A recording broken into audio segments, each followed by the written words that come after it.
Hi guys, welcome to the new video. और आज है Saturday and today is 21 December. और आज सुबह सुबह इतना फॉग था पुणे में, इतना ज़्यादा। अराउंड 9 o'clock थोड़ा सा सन एंड ऑल आया एंड हम लोग नीचे गए वॉक के लिए थोड़ा। एंड देन हमने बाहर ही नाश्ता किया बिकॉज़ अच्छा मौसम था जब सूरज निकला।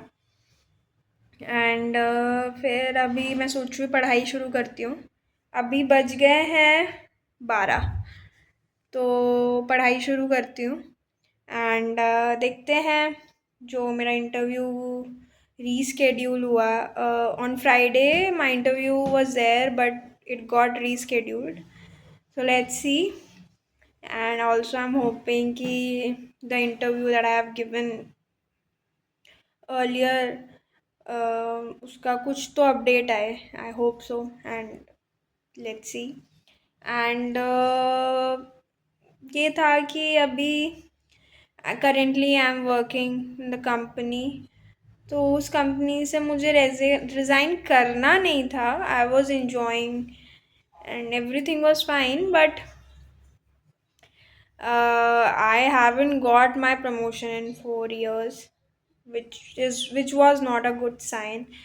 And then I decided to take this step because I know I was working very hard. I was doing everything on time, and if I'm not getting something which I deserve, and that is getting delayed and delayed, that's not a good sign for me. Because if my first promotion is getting delayed so much, so if I stay in same company for some more time, what will happen for my second and third? I don't know. If I'm not getting promotion in 4 years, I don't expect that that's a good sign to be in a private company for so long then. इतना तो delay ठीक है, government job होती तो I should have understood, but private company में this much delay I can't. So that is the time when I thought कि I should switch. There were many times where many trigger points were there, because since 4 years I'm in same team, same project, and my manager won't release me because now that I have learned so many things in 4 years, I was doing good. Release करने के लिए भी वो इतना time लेता है। And then I thought कि instead of release, because main reason was pay raise for me. So पढ़ाई तो मैं कर ही रही हूँ एंड मैं I am confident now. So main reason was pay raise for me, so I thought कि let's give a shot. And मैंने रिज़ाइन डाल के I am searching for company where I I am getting what I deserve. Because if I'm working very hard, if I'm staying away from my family, so like I'm from Lucknow and I'm staying in Pune, and expense यहाँ आपका बहुत है। मतलब it's not flight tickets, everything, staying in a flat, and groceries, everything, and managing that lifestyle. Because of course you will want to go out, you will want to have some time with your friends, have dinner, everything. In office also, when you go, you spend money. वो lifestyle manage करने के लिए भी पैसे चाहिए। And if and there is no flexibility, then there is no, in your company, if there is no flexibility, because our job is something which can be done from home. So guys, हमने lunch में बनाया है गोभी and rice. सो या lunch is ready. And फिर इसके बाद हम देखते हैं क्या करेंगे। Hi guys, good morning. तो आज है संडे, नेक्स्ट डे, और मैं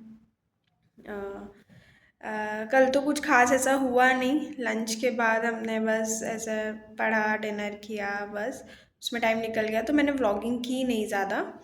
और अभी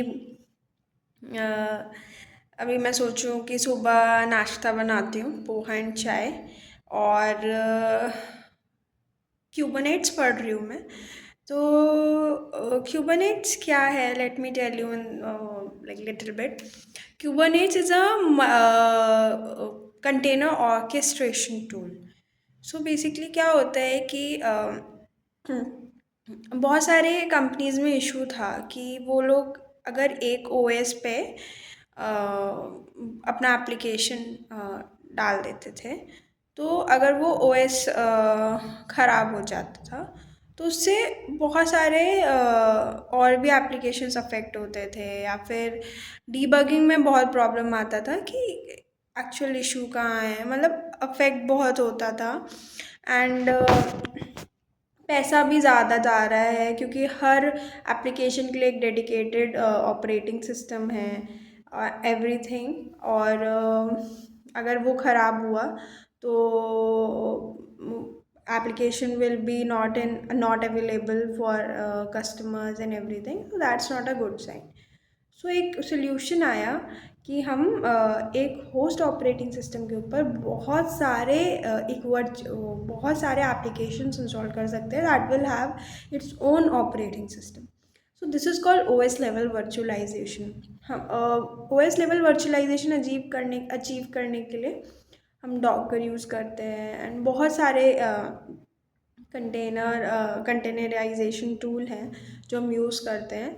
and even V M level virtualization के लिए हम हाइपरवाइज़र यूज़ करते हैं कि हम जैसे हम ए डब्ल्यू एस में बहुत सारे वी एम्स बना सकते हैं, तो we are using hypervisor for it, and in A W S the hypervisor is Citrix है।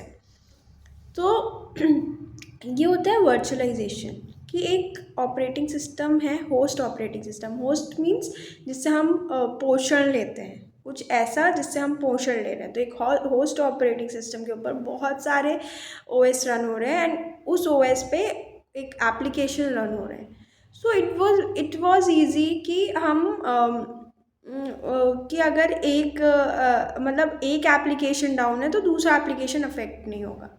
बट अभी फिर धीरे आया कि स्केलेबिलिटी होनी चाहिए, अवेलेबिलिटी होनी चाहिए। मतलब अगर एप्लीकेशन डाउन हुआ तो उसका सेम रेप्लिका एक दूसरे रीजन में या दूसरे नोड में बनना चाहिए, ताकि अगर एक डाउन हुआ तो दूसरे पे हम ट्रैफिक भेजने लगे। So for this we are making multiple images, multiple replicas और मल्टीपल कंटेनर्स। ठीक है। सो ये सब मैनेज करने के लिए टूल चाहिए था, जिसके लिए डॉकर स्वॉर्म और क्यूबनेट्स आया। ठीक है, क्योंकि हम मल्टीपल रेप्लिकास मैनेज कर रहे हैं, ताकि अगर एक तो पहले लोड बैलेंसिंग के लिए कि अगर ट्रैफिक बहुत आता है तो एक एप्लीकेशन डाउन हो जाएगा, नहीं हैंडल कर पाएगा, तो इसलिए हमने रेप्लिकास लिए। तो इतने सारे कंटेनर्स को, इतने सारे एप्लीकेशंस को मैनेज करने के लिए कि ट्रैफिक कैसे जाएगा and everything, if one is down other should be working, उसके लिए हमें क्यूबरनेट्स कंटेनर ऑर्केस्ट्रेशन टूल चाहिए था। Orchestration means managing tool. And Docker Swarm and Kubernetes में there is a little difference. First of all, Docker Swarm में smallest unit is container. Container is basically one application packed everything.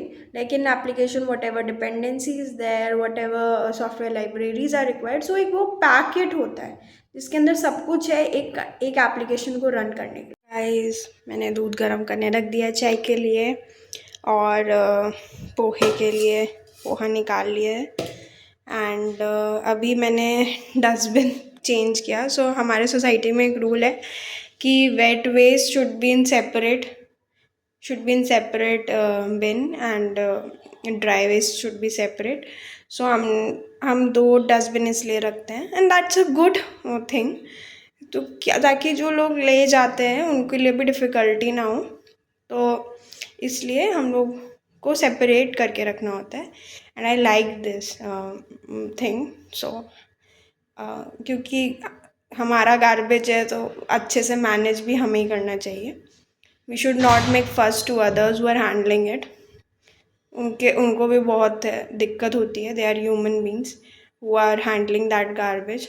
सो या keep कांच वाँच की चीज़ें जो garbage में निकलती हैं, प्लास्टिक जो टूटा हुआ होता है, you should take care of all those things कि उसको कैसे रखना चाहिए, because the people who are handling it might get injury because of that, and we don't know. So ये सब चीज़ें बहुत ध्यान रखनी चाहिए कि गार्बेज भी हमें अच्छे से मैनेज करना चाहिए, ताकि the people who are handling it, it's not a first for them, because after all they are also human beings, and they are doing such a great thing that they are handling others waste. So it should be our duty कि हम अपना waste को ऐसे manage करें कि it should not be a first for them. So yeah, that's all. So यहाँ पोहा बनाने के लिए ये सब रेडी है, चाय वहाँ हमारी बन रही है। गाइस हमारा नाश्ता रेडी है। So yeah, I guess this is for today's video because बहुत ज़्यादा वीडियो खिंच रहा है. So we'll meet in the next video. Till then, bye bye, take care.